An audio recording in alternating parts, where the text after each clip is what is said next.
હો ચોહત ચોલાયા ચિત્ર લઈ જશે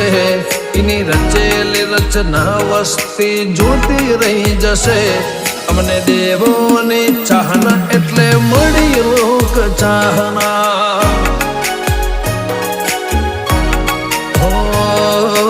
એની મારી ઓળખેણ અજર અમર થઈ જશે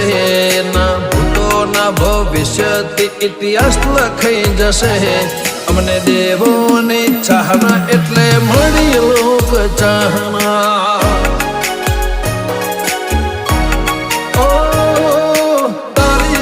હાજરીથી અમારી હાજરી ભરા